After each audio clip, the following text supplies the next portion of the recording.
Friends, history 360 की आज की क्लास में आप सभी का स्वागत है। देखिए, हम लोग एनसीईआरटी की क्लास 12th की ज्योग्राफी की बुक को डिस्कस कर रहे हैं और आज हम लोग चैप्टर 2 को देखने वाले हैं, जिसका नाम है विश्व जनसंख्या वितरण, घनत्व और वृद्धि।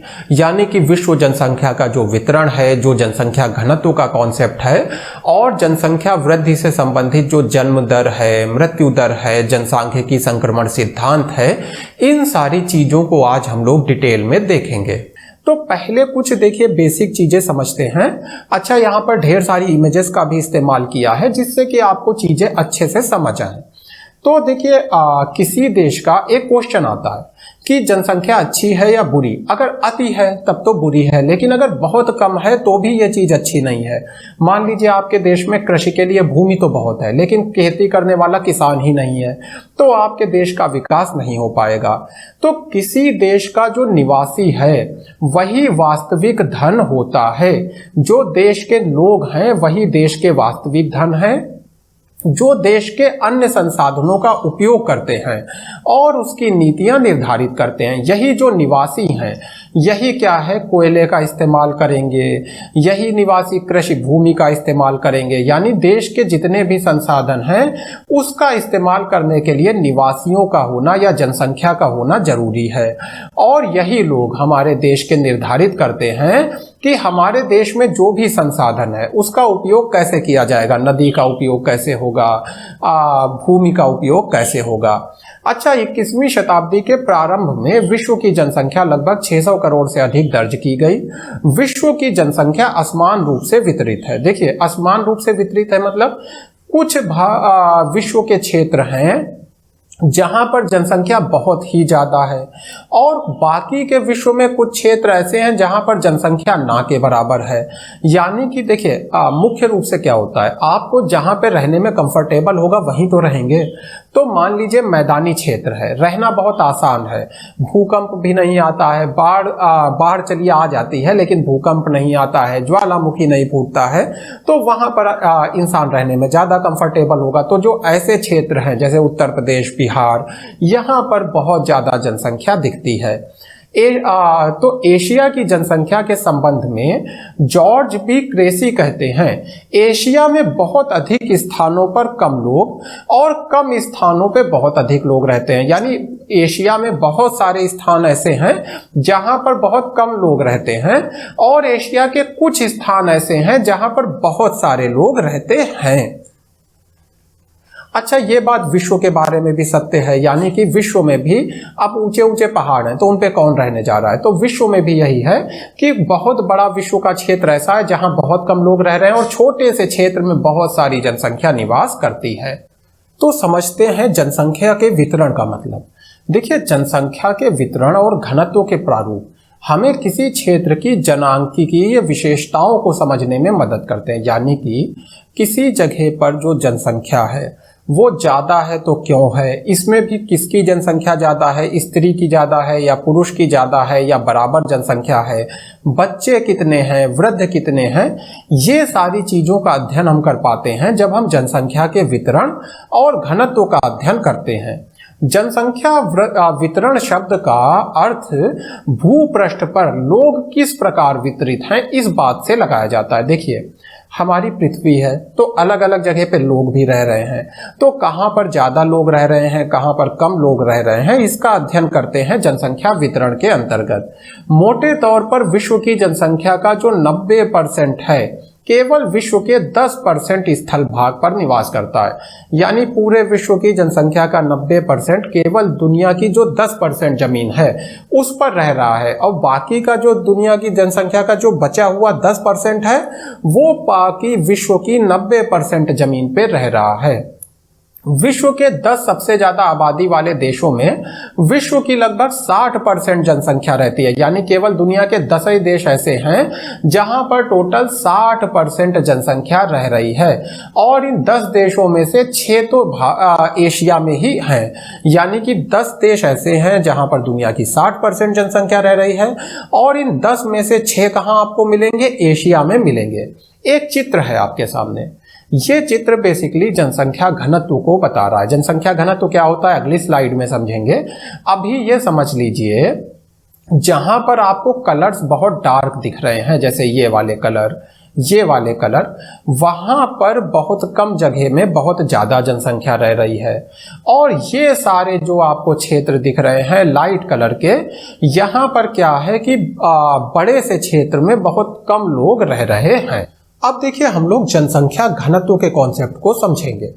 देखिए जो मनुष्य है इसको जीवित रहने के लिए रोटी है, पानी है, इन सारी चीजों की जरूरत होती है। और कोई भी जो क्षेत्र होता है वहां पर फसल भी लिमिटेड होगी। मान लीजिए पूरे क्षेत्र में 100 टन फसल हो जाएगी, जल भी लिमिटेड होगा। तो ऐसे में इस जमीन पर एक निश्चित संख्या में ही लोग जो हैं वो रह सकते हैं। इससे ज्यादा अगर लोग होंगे तो फिर संसाधनों की कमी हो जाएगी, पीने का पानी नहीं मिलेगा, खाने के लिए भोजन नहीं मिलेगा। तो भूमि की प्रत्येक इकाई में उस पर रह रहे लोगों के पोषण की एक सीमित क्षमता होती है, एक लिमिटेड पावर होती है भूमि में लोगों का भरण पोषण करने की। इसलिए लोगों की संख्या और भूमि के आकार के बीच अनुपात को समझना जरूरी है। इसीलिए यह जरूरी हो जाता है कि हम समझें कि किसी जमीन पर कितने लोगों का दबाव है। यही अनुपात जनसंख्या का घनत्व है। ये सामान्यतः प्रति वर्ग किलोमीटर में रहने वाले व्यक्तियों के रूप में मापा जाता है। समझिए, ये 1 वर्ग किलोमीटर क्षेत्रफल का कोई एरिया है, इसका नाम मान लीजिए है ABC। और इस ABC एरिया में जो 1 स्क्वायर किलोमीटर का है, मानिए रहते हैं 50 लोग, तो इसका जनसंख्या घनत्व कितना हो जाएगा? जनसंख्या बटे क्षेत्रफल। जनसंख्या कितनी है? 50। क्षेत्रफल कितना है? 1 स्क्वायर किलोमीटर। यानी हम कहेंगे इसका जनसंख्या का घनत्व कितना है? 50 व्यक्ति प्रति स्क्वायर किलोमीटर। सामान्य भाषा में कहें तो 1 स्क्वायर किलोमीटर में 50 लोग रह रहे हैं। अब यहां पर एक दूसरा उदाहरण दिया गया है। एक का प्रदेश है, प्रदेश का नाम मान लिया गया है का। तो का प्रदेश का क्षेत्रफल 100 वर्ग किलोमीटर है। देखिए नीचे क्षेत्रफल जाता है अपॉन में, यहाँ पे फॉर्मूले में हम लोगों ने देखा तो अपॉन में क्षेत्रफल चला गया और जनसंख्या ऊपर जाती है, तो जो 1.5 लाख की जनसंख्या है ये ऊपर चली गई और इससे हमको जनसंख्या का घनत्व मिल गया जब डिवाइड किया 1500 व्यक्ति प्रति वर्ग किलोमीटर। अब देखिए आता है जनसंख्या वितरण को कौन कौन से कारक प्रभावित करते हैं। अभी मैंने आपसे कहा कि मनुष्य हैं हम लोग, तो जीवित रहने के लिए कुछ चीजों की जरूरत होगी। तो कुछ भौगोलिक कारक होते हैं, जैसे कि जल की उपलब्धता। देखिए जहां जहां भी जल की उपलब्धता होती है वहां पे अपने आप ही जनसंख्या ज्यादा होती है। पशुओं के लिए जल चाहिए, फसल के लिए जल चाहिए, अपने आप पीने के लिए जल चाहिए। इसके साथ ही अगर नदी है तो उससे आप एक जगह से दूसरी जगह जा सकते हैं, यानी नदी का, समुद्र का परिवहन के रूप में इस्तेमाल कर सकते हैं। तो जहां पर जल की उपलब्धता होती है वहां पर आप देखेंगे बड़ी संख्या में लोग रहते हैं। जैसे पुराने समय की सिंधु घाटी सभ्यता या मिस्र की नील नदी की सभ्यता। दूसरी चीज हो गई भू आकृति। शुरू में ही हम लोगों ने देखा कि कोई भी बहुत ऊंचे पहाड़ पर जाके नहीं रहना चाहेगा। कोई आपसे कहे आप 5500 मीटर की हाइट पर जीवन जीना चाहेंगे तो एडवेंचरस तो लग सकता है, लेकिन वहां पर करने के लिए ना रोजगार होगा ना काम होगा। तो इसीलिए ज्यादातर लोग जो मैदानी भाग हैं यहां पर रहना चाहते हैं। तो इसीलिए जो समतल मैदान है जहां पर ढाल बहुत ज्यादा तेज नहीं है, यहां पर ज्यादा लोग रहते हैं, क्योंकि यहां फसल का उत्पादन हो सकता है, सड़क निर्माण कर सकते हैं आराम से, उद्योगों के लिए भी ये अच्छे हैं। वहीं पे पहाड़ी क्षेत्र है तो वहां पे परिवहन कठिन है, उद्योग धंधा लगाना कठिन है। तो इसीलिए यहाँ पर कम जनसंख्या पहाड़ों पे मिलती है। तो जैसे जो गंगा का मैदान है, हमारी गंगा नदी का मैदान, ये विश्व का सबसे ज्यादा घनी जनसंख्या वाला मैदान है। और जो हिमालय है वो बहुत ही विरल माने बहुत ही कम जनसंख्या वाला क्षेत्र है। इसी तरह से जलवायु, हम सभी देखिए अच्छे से अच्छे मौसम में, अच्छे से अच्छी क्लाइमेट में रहना चाहते हैं। तो ऐसे क्षेत्र जो यहाँ पे जलवायु बहुत ज़्यादा गर्म है या फिर जहाँ पे पानी बरसता है तो बरसता ही रहता है पूरे दिन, जैसे विषुवत रेखा के पास के क्षेत्र, वहाँ पर कम लोग रहते हैं। वहीं पर ऐसी स्थान जहाँ जलवायु अच्छी है, अनुकूल है, वहाँ पर ज़्यादा जनसंख्या मिलती है। और अंतिम रूप से अगर हम लोग कहें तो मृदा, देखिए जहाँ मृदा अच्छी होगी फसल ज़्यादा होगी, फसल ज़्यादा होगी तो ज़्यादा लोगों को खाद्यान्न उपलब्ध होगा, तो जनसंख्या भी ऑटोमेटिकली ज़्यादा होगी। जहाँ पे बंजर जमीन है या अच्छी मिट्टी नहीं है, वहाँ पर कम जनसंख्या होगी। फिर आर्थिक कारक आ जाते हैं। जैसे कहीं पर मान लीजिए खनिज पदार्थ उपलब्ध है, तो खनिज पदार्थ जहां है वहां पर इंडस्ट्री लग जाएंगी, वहां पर लोग चले जाएंगे, इसलिए क्योंकि वहां पर रोजगार उपलब्ध है। तो खनिज पदार्थ जो हैं इनके आसपास के क्षेत्रों में आपको ज्यादा जनसंख्या मिलेगी, सघन मिलेंगे। ये सघन का मतलब है कम क्षेत्र में ज्यादा लोग बसे हुए मिलेंगे। तो अफ्रीका की कटंगा, जाम्बिया, तांबा पेटी इसका अच्छा उदाहरण है। नगरीकरण, देखिए नगरों में क्या है, आप दिल्ली क्यों जाते हैं, अच्छी वहाँ पे रोजगार मिल जाता है, अच्छी शिक्षा मिल जाती है, मेट्रो है, अच्छी फैसिलिटीज़ हैं। तो इन सभी चीज़ों को लेकर के लोग नगरों की ओर आकर्षित होते हैं और इसीलिए नगरों में आपको दिखेगा कि जनसंख्या का घनत्व तो बहुत ज़्यादा होता है, यानी कम जगह में बहुत लोग रह रहे होते हैं। फिर देखिए जो औद्योगिकीकरण है ये भी जनसंख्या वितरण को प्रभावित करता है। उदाहरण के लिए एक स्थान है, यहाँ पर स्टील इंडस्ट्री लग जाती है। इससे क्या होगा, यहाँ पर हर लेवल का व्यक्ति काम करेगा, इंजीनियर भी होंगे, मजदूर भी होंगे, और इन सबको क्या है, हेल्थ की फैसिलिटी चाहिए होगी, यानी कि हॉस्पिटल बन जाएंगे। एजुकेशन चाहिए होगी तो स्कूल बन जाएंगे, कॉलेजेस बन जाएंगे। इसके साथ ही इनको चीज़ों की ज़रूरत होगी तो शॉपिंग मॉल है, दुकानें हैं, ये सब आ जाएंगी। तो यानी धीरे धीरे इस क्षेत्र में बहुत ज़्यादा जनसंख्या हो जाएगी, क्योंकि यहाँ पर जो इंडस्ट्री है उसके साथ में बहुत सी ज़रूरतें पैदा हो गई हैं और उनको पूरा करने के लिए आसपास से के क्षेत्र से लोग आते जा रहे हैं। तो जापान का कोबे ओसाका प्रदेश अनेक उद्योगों की उपस्थिति के कारण सघन बसा है।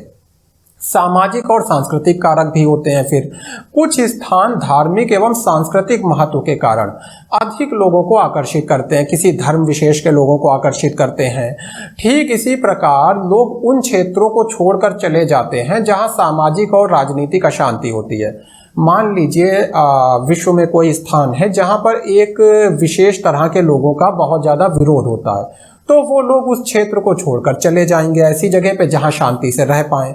और इससे क्या होगा, क्षेत्र की जनसंख्या जहां से ये छोड़ के गए हैं वहां पर जनसंख्या इस स्थान पर कम हो जाएगी। कई बार देखिए जो युद्ध वगैरह है इसकी वजह से भी लोग क्षेत्र को छोड़ के चले जाते हैं। और कई बार सरकार भी, जैसे एक शहर है, बहुत जनसंख्या हो गई, तो सरकार भी कहती है लोगों से कि आप इस दूसरे वाले शहर में आके रहने लगिए, यहाँ पर हम आपको कुछ अलग अलग सुविधाएं देंगे, जैसे बिजली सस्ती कर दी या इस तरह का कुछ आकर्षण दे दिया, जिससे कि इस शहर पे जो अतिरिक्त जनसंख्या का भार है वो कम हो जाए। तो सामाजिक सांस्कृतिक कारक भी होते हैं जिसकी वजह से जनसंख्या का वितरण प्रभावित होता है। अब देखिए हम लोग जनसंख्या भूगोल के जो कुछ कोर कॉन्सेप्ट हैं, कुछ आधारभूत संकल्पनाएं हैं, उनको देखेंगे। जैसे जनसंख्या की वृद्धि क्या होता है, समय के दो अंतरालों के बीच एक क्षेत्र विशेष में होने वाली जनसंख्या में परिवर्तन को जनसंख्या वृद्धि कहते हैं। इस बहुत ही सिंपल है। देखिए जैसे 2001 एक क्षेत्र विशेष हो गया, तो हम लोग भारत की बात कर रहे हैं, अमेरिका की भी कर सकते हैं, कहीं की भी, किसी भी क्षेत्र की।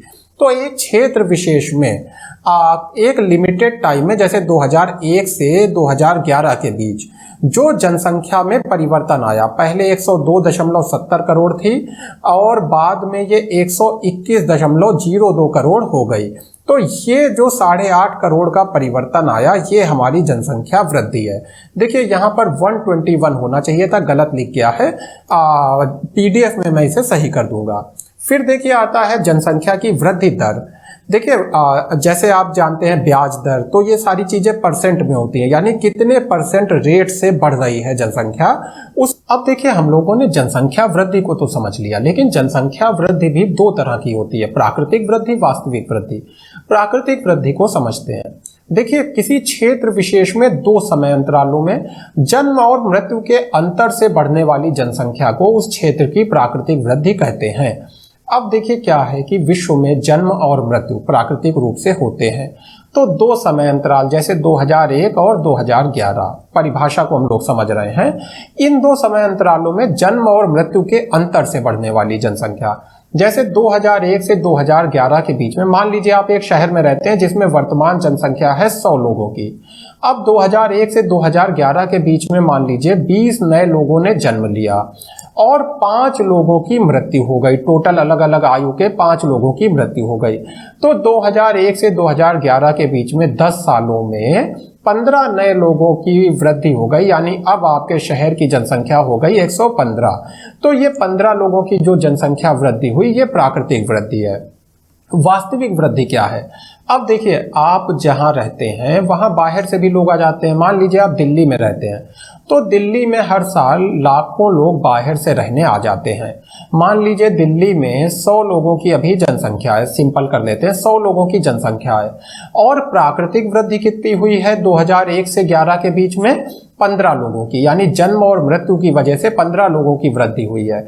लेकिन इसके साथ ही 20 नए लोग आकर दिल्ली में रहने लगे, यानी बिहार से, छत्तीसगढ़ से 20 लोग आकर दिल्ली में रहने लगे, और 5 ऐसे लोग हैं जिन्होंने दिल्ली को छोड़ दिया, यानी वापस कहीं चले गए, बिहार चले गए, कहाँ जहां से थे वहां चले गए। तो कुल मिलाकर 15 लोग और बढ़ गए। ये 15 लोग कैसे बढ़े? प्रवास की वजह से, यानी आने वाले लोग, देखिए जो लोग आते हैं आपके शहर में वो आप्रवास होता है, जो छोड़कर चले जाते हैं शहर को वो उत्प्रवास होता है। तो जन्म में से मृत्यु घटाई, और इसके साथ जो टोटल लोग आपके शहर आए उसमें से जो छोड़ के शहर चले गए वो घटाए। तो ऐसे में जो टोटल मिला वो वास्तविक वृद्धि है। तो जन्म में से मृत्यु घटाया तो 15, और साथ में आने जाने वालों का अंतर 15, तो टोटल शहर की जनसंख्या कितनी बढ़ी? 30 लोग शहर में बढ़ गए। ये होगी जनसंख्या की वास्तविक वृद्धि। यानी जब हम प्रवास को भी कंसीडर करते हैं, शहर में बाहर से रहने आए लोग और शहर को छोड़ के गए लोग, इसे देश पे भी लागू कर सकते हैं, कहीं पे भी कर सकते हैं, तो इसको जनसंख्या की वास्तविक वृद्धि कहते हैं। जनसंख्या की धनात्मक वृद्धि क्या है? जब जन्म दर मृत्यु दर से ज्यादा हो और अन्य देशों से लोग या फिर अन्य देशों से लोग स्थायी रूप से आ जाएं। देखिए क्या है, दो तरह से जनसंख्या की धनात्मक वृद्धि हो सकती है, यानी पॉजिटिवली जनसंख्या कैसे बढ़ सकती है। एक तो आपके देश में जन्म ज्यादा हो रहा है, मृत्यु कम लोगों की हो रही है, तो जनसंख्या बढ़ जाएगी, कॉमन सेंस है। दूसरा, आपके देश में जैसे अमेरिका में होता है, सऊदी अरब में होता है, बाहर से बहुत सारे लोग आ रहे हैं और आपका देश छोड़ के कम लोग जा रहे हैं, तो भी जनसंख्या वृद्धि हो जाएगी, क्योंकि बाहरी लोग जनसंख्या बढ़ा देंगे। तो यह है जनसंख्या की धनात्मक वृद्धि। अब देखिए जनसंख्या परिवर्तन के घटक कौन कौन से हैं, यानी जब जनसंख्या परिवर्तन होता है तो कौन कौन सी चीज भागीदारी देती हैं। अब आप खुद समझ गए होंगे। देखिए, जन्म की वजह से जनसंख्या बदलेगी, मृत्यु की वजह से और प्रवास की वजह से, यानी देश या शहर में आने वाले लोग और जाने वाले लोगों की वजह से भी जनसंख्या बदलेगी। तो अशोधित जन्म दर क्या होता है? देखिए, अशोधित जन्म दर को प्रति 1000 स्त्रियों द्वारा जन्म दिए गए जीवित बच्चों के रूप में व्यक्त किया जाता है। इसकी गणना इस सूत्र से की जाती है, अशोधित जन्म दर इज इक्वल टू किसी वर्ष विशेष में जीवित जन्म लेने वाले बच्चे। ध्यान रखिएगा, जीवित जन्म लेने वाले, कई बच्चों की जन्म के समय ही मृत्यु हो जाती है, उनको नहीं काउंट करते हैं। फिर अपॉन में किसी क्षेत्र विशेष में वर्ष के मध्य की जनसंख्या, यानी कि वर्ष के मध्य में जो वर्ष का मध्य क्या होता है, एकदम जो बीचों बीच का हो गया पार्ट, तो उस पार्ट में जो क्षेत्र की या देश की जो जनसंख्या थी, मान लीजिए 1000 थी, और मान लीजिए 20 बच्चों ने जन्म लिया, इसको जब हम 1000 से गुणा कर देंगे, गुणा ये वाला 1000, तो क्या मिल जाएगा हमको? अशोधित जन्म दर मिल जाएगी, जो हमारे एग्जाम्पल में 20 हुई। किसी क्षेत्र विशेष में वर्ष के मध्य, अब देखिए मृत्यु दर की बात कर रहे हैं, जनसंख्या मृत्यु दर, ये ध्यान रखिए वर्ष के मध्य से ली जाती है, ना वर्ष के शुरू से ना वर्ष के आखिरी से। तो वर्ष के मध्य जनसंख्या मृत्यु दर जनसंख्या परिवर्तन में सक्रिय भूमिका निभाती है। जाहिर सी बात है, जितनी ज्यादा मृत्यु होगी जनसंख्या उतनी ही कम होती जाएगी। जनसंख्या वृद्धि केवल बढ़ती हुई जन्म दर से नहीं बल्कि घटती हुई मृत्यु दर से भी होती है। आपके देश में स्वास्थ्य सुविधाओं का सुधार हो रहा है, कम लोगों की मृत्यु हो रही है, तो भी जनसंख्या बढ़ती जाएगी देश में। अशोधित मृत्यु दर किसी क्षेत्र में, अब हम लोग अशोधित मृत्यु दर की बात कर रहे हैं, किसी क्षेत्र में मृत्यु दर को मापने की एक सरल विधि है अशोधित मृत्यु दर, और अशोधित मृत्यु दर को किसी क्षेत्र विशेष में किसी वर्ष के दौरान प्रति 1000 जनसंख्या के पीछे मृतकों की संख्या, यानी प्रति 1000 लोगों में कितने लोगों की मृत्यु हो गई, इसको कहते हैं अशोधित मृत्यु दर। तो फॉर्मूला क्या होगा, किसी वर्ष विशेष में मृतकों की संख्या, जैसे 100 लोगों की मृत्यु हुई, बटे उस वर्ष के मध्य में अनुमानित जनसंख्या, जैसे टोटल जनसंख्या 1000 थी, और गुणे 1000, तो आपकी अशोधित मृत्यु दर कितनी हो गई, 100 की अशोधित मृत्यु दर मिल गई। देखिए, आपने ध्यान दिया होगा कि भारत से कई सारे लोग अमेरिका, कनाडा जॉब के लिए चले जाते हैं। तो होता क्या है कि कुछ ऐसे क्षेत्र होते हैं जहां पर जॉब वगैरह के अवसर कम हैं या वेतन कम है, यहाँ से लोग क्या करते हैं, दूसरे स्थानों पर चले जाते हैं जहां पर जॉब के अवसर ज़्यादा हैं, या हो सकता है यहाँ पर शांति ज़्यादा है, युद्ध का कोई खतरा नहीं है, या हो सकता है सामाजिक दृष्टि से ये ज़्यादा अच्छा क्षेत्र है। तो अलग अलग कारणों से, शिक्षा, स्वास्थ्य, ऐसे बहुत सारे कारणों से लोग एक क्षेत्र को छोड़कर दूसरे क्षेत्र में चले जाते हैं। इसको कहते हैं प्रवास। अब देखिए, प्रवास की वजह से क्या होता है कि एक क्षेत्र जहां पर बहुत ज्यादा भार आ गया है जनसंख्या का, वहां जनसंख्या कम हो जाती है, और कनाडा जैसे देश जिनको लोगों की जरूरत है, जहां जनसंख्या कम है, वहां पर अतिरिक्त जनसंख्या पहुंच जाती है, जिससे दोनों क्षेत्रों का विकास होता है। आदर्श रूप में तो कम से कम ऐसा ही होता है। अब देखिए, प्रवास स्थायी, अस्थायी या मौसमी हो सकता है। ये गांव से गांव, गांव से नगर, नगर से नगर, या नगर से गांव की ओर भी हो सकता है। यानी कि हो सकता है आप एक गांव से दूसरे गांव चले जाएं, या गांव से शहर रहने चले जाएं, या छोटे शहर से बड़े शहर रहने चले जाएं, और कई मामलों में लोग शहर की जिंदगी से परेशान होकर ग्रामीण क्षेत्रों में चले जाते हैं। अच्छा, आप जहां से प्रवास करना शुरू करेंगे, जैसे आप बिहार से निकले, तो बिहार आपका उद्गम स्थान कहा जाएगा, और जहां पर आप जाएंगे वो गंतव्य है। जैसे दिल्ली जा रहे हैं तो दिल्ली गंतव्य हो जाएगा। और दो शब्द आते हैं, आप्रवास और उत्प्रवास। आप्रवास कौन है, जैसे किसी नए स्थान पर जहां पर लोग आ रहे हैं, वहां पे आप्रवासी ने कहा जाएगा। मान लीजिए 5 लोग दिल्ली आए, तो दिल्ली वालों के लिए ये 5 लोग कौन है, आप्रवासी हैं।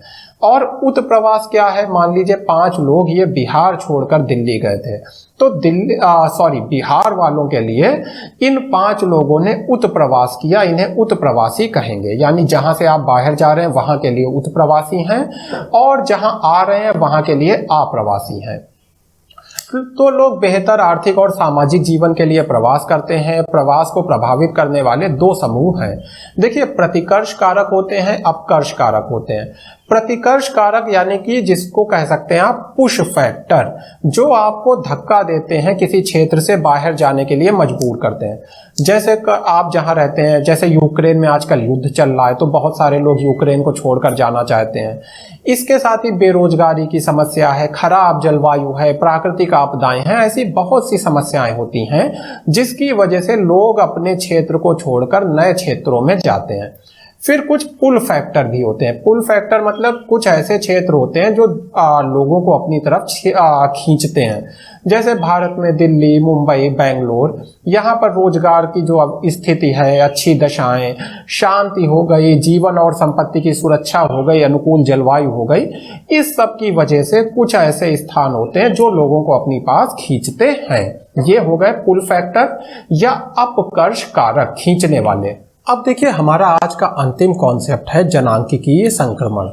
तो जनांकिकीय संक्रमण सिद्धांत का उपयोग किसी क्षेत्र की जनसंख्या के वर्णन तथा भविष्य की जनसंख्या के पूर्वानुमान के लिए किया जा सकता है। 2 चीजें, आपका जैसे भारत देश है, या बगल में पाकिस्तान है, नेपाल है, इन देशों में वर्तमान में जनसंख्या की क्या स्थिति है, जन्म दर क्या है, मृत्यु दर क्या है, और इसके साथ ही 10 साल बाद, 50 साल बाद, 100 साल बाद इन देशों में कितनी जनसंख्या होगी, इन सभी चीजों का अनुमान लगाने के लिए हमारा जनांकिकीय संक्रमण सिद्धांत काम आता है। ये सिद्धांत हमें बताता है कि जैसे ही एक ग्रामीण खेतिहर अर्थव्यवस्था जो है नगरीय औद्योगिक अर्थव्यवस्था में परिवर्तित होती है, वैसे ही क्या होता है, देखिए, जब ग्रामीण अर्थव्यवस्था है तो जन्म भी ज्यादा होते हैं और मृत्यु भी ज्यादा होती है। क्यों?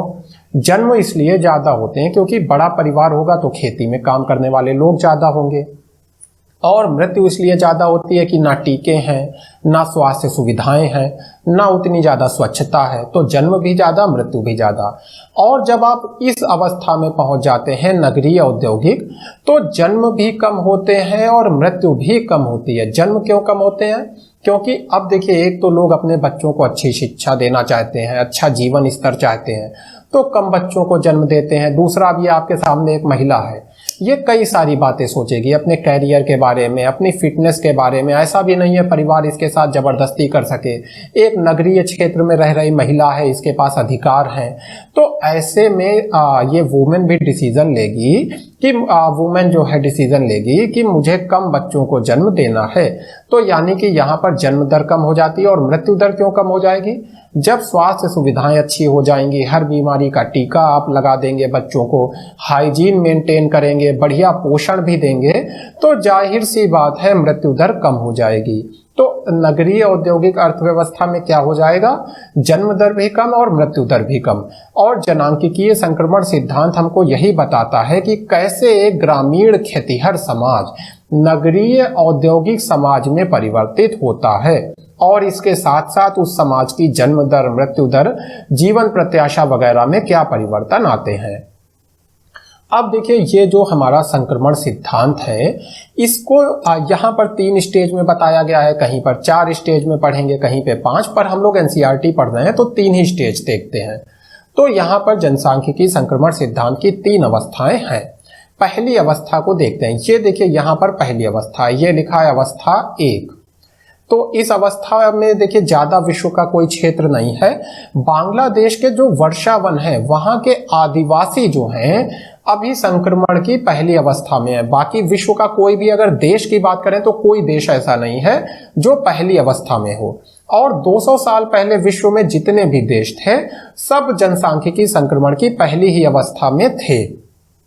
तो इसमें क्या विशेषता है? देखिए, एक तो जन्म दर ज्यादा होगी और मृत्यु दर भी ज्यादा होगी। मैंने आपको बताया एक कृषि समाज है, इनको बड़ा परिवार चाहिए है, तो जन्म दर भी ज्यादा होगी। इसके साथ ही बार बार महामारी आती है, भुखमरी आती है, लोगों की मृत्यु हो जाती है। तो परिवार सोचता है क्योंकि अधिकतर लोगों की मृत्यु हो जाएगी तो ज्यादा से ज्यादा लोगों को जन्म दो, तो कुछ लोग बच्चे रहेंगे, तो ज्यादा लोगों को जन्म दिया जाता है। इसलिए क्या है, यहाँ पर जन्म दर भी ज्यादा है। और मृत्यु दर क्यों ज्यादा है? ना हाइजीन है, ना स्वास्थ्य सुविधाएं हैं, तो मृत्यु दर भी ज्यादा है। ऐसे में क्या होगा? देखिए, जन्म भी ज्यादा लोगों का हो रहा, मृत्यु भी ज्यादा लोगों की हो रही, तो जनसंख्या वृद्धि धीमी होती है और अधिकांश लोग खेती में काम करते हैं। बड़ा परिवार एक संपत्ति के रूप में देखा जाता है। जीवन प्रत्याशा यानी लोग औसत कितने सालों तक जीवित रहेंगे, तो जीवन प्रत्याशा कम होती है। लोग अशिक्षित होते हैं और प्रौद्योगिकी यानी टेक्नोलॉजी का जो स्तर है वो बहुत ही निम्न होता है। दूसरी अवस्था में परिवर्तन आने लगेगा। दूसरी अवस्था का जो प्रारंभिक समय है, देखिए यहां से ये जो डॉटेड लाइन देख रहे हैं, यहां से दूसरी अवस्था शुरू होती है। और ये वाला जो प्रारंभिक समय है जिसमें पीरू वगैरह देश अभी हैं, दूसरी अवस्था के प्रारंभिक समय में प्रजननशीलता ऊंची बनी रहती है। देखिए, जन्म दर तो अभी ऊंची ही है क्योंकि अचानक से तो लोग साक्षर हो नहीं जाएंगे, समय लगेगा ना। अचानक से लोगों की जॉब चेंज हो जाएगी कि सब इंडस्ट्री में काम करने लगे, कंप्यूटर पे बैठने लगे, तो सोच में बदलाव आने में समय लगेगा। तो जन्म दर तो ऊंची है, लेकिन मृत्यु दर तेजी से घटेगी। मृत्यु दर क्यों घटेगी तेजी से? क्योंकि अचानक से देश में विकास हुआ, स्वास्थ्य सुविधाएं आ गई, टीके आ गए, तो इसीलिए मृत्यु लोगों की कम हो रही है, पर जन्म दर ज्यादा है। तो द्वितीय अवस्था के प्रारंभ में प्रजननशीलता ऊंची बनी रहती है, लेकिन समय के साथ साथ कम भी होती है। जन्म दर समय के साथ साथ, देखिए यहां पर ये ऊपर वाली लाइन जन्म दर को दिखाती है, तो यहां पर तो जन्म दर उतनी ही थी, पर ये देखिए यहां पर समय के साथ साथ धीरे धीरे कैसे ये नीचे जा रही है लाइन, यानी जन्म दर कम हो रही है। ये अवस्था घटी हुई मृत्यु दर के साथ आती है, यानी मृत्यु दर कम हो जाती है। स्वास्थ्य संबंधी जनसंख्या नियंत्रण के उपाय दशाओं व स्वच्छता में सुधार के साथ मृत्यु दर में कमी आती है। स्वास्थ्य वगैरह जो है, स्वच्छता जो है, इस सब की वजह से स्वास्थ्य सुविधा, स्वच्छता की वजह से मृत्यु दर में कमी आती है। इस अंतर के कारण जनसंख्या में होने वाला शुद्ध योग उच्च होता है, यानी जो जनसंख्या वृद्धि है प्राकृतिक तरीके से होने वाली। देखिए यहां लिखा है जनसंख्या में प्राकृतिक वृद्धि, वो काफी उच्च होती है। देखिए पहली स्टेज में हम लोगों ने देखा था तेजी से नहीं बढ़ रही है, पर यहाँ देखिए मृत्यु दर यहाँ पे है, जन्म दर यहाँ पे है, यानी इतनी तेजी से जनसंख्या बढ़ गई, यहाँ पे इतने सारे लोग बढ़ गए। अब देखिए बात करते हैं अंतिम अवस्था। अंतिम अवस्था में जो प्रजननशीलता और मृत्यता है दोनों घट जाती है, यानी जन्म दर मृत्यु दर दोनों कम हो जाती है। पहली में जन्म दर मृत्यु दर दोनों ज्यादा थे, तीसरे में दोनों कम हो गए। जनसंख्या या तो स्थिर हो जाएगी या मंद गति से बढ़ेगी, यानी कि अब क्या होगा, या तो जनसंख्या जितनी है उतने पे ही रुक जाएगी, या बहुत धीरे धीरे ऊपर की ओर बढ़ेगी, उतनी तेजी से नहीं बढ़ेगी। जनसंख्या नगरीय होती है, शिक्षित होती है, तकनीकी ज्ञान होता है, और ऐसी जनसंख्या विचार पूर्वक यानी सोच समझ के परिवार का आकार तय करती है। किसी के 2 बच्चे होंगे, किसी का 1 बच्चा होगा, बहुत सोच समझ के परिवार का आकार तय करेंगे। कनाडा, जापान, संयुक्त राज्य अमेरिका में यह स्थिति है। इससे प्रदर्शित होता है कि मनुष्य जाति अत्यधिक नम्य है और अपनी प्रजननशीलता को समायोजित करने की योग्यता रखती है, यानी कि मनुष्य जैसी परिस्थितियां होती हैं उसके हिसाब से मनुष्य कम या ज्यादा बच्चों को जन्म देने में सक्षम होता है। वर्तमान में विभिन्न देश जननांकीय संक्रमण की अलग अलग अवस्थाओं में हैं। जैसे अभी हम लोगों ने देखा कि पीरू है वो द्वितीय चरण के शुरुआत में है, श्रीलंका, केन्या है तो ये द्वितीय चरण के अंतिम बिंदु पे आ गए हैं, कनाडा, जापान, संयुक्त राज्य अमेरिका तीसरे चरण में चल रहे हैं। तो विश्व के अलग अलग देश जननांकीय संक्रमण की अलग अलग दशाओं में हैं। तो देखिए इस तरह से आज की क्लास में हम लोगों ने जनसंख्या के जो कोर कॉन्सेप्ट हैं, जैसे जन्म दर, मृत्यु दर, जनसांख्यिकी, संक्रमण सिद्धांत, इन सभी को डिटेल में डिस्कस कर लिया। अब आने वाला जो हमारा अगला चैप्टर है वो मानव विकास के बारे में है। तो अपनी अगली क्लास में चैप्टर 3 में हम लोग मानव विकास को समझेंगे।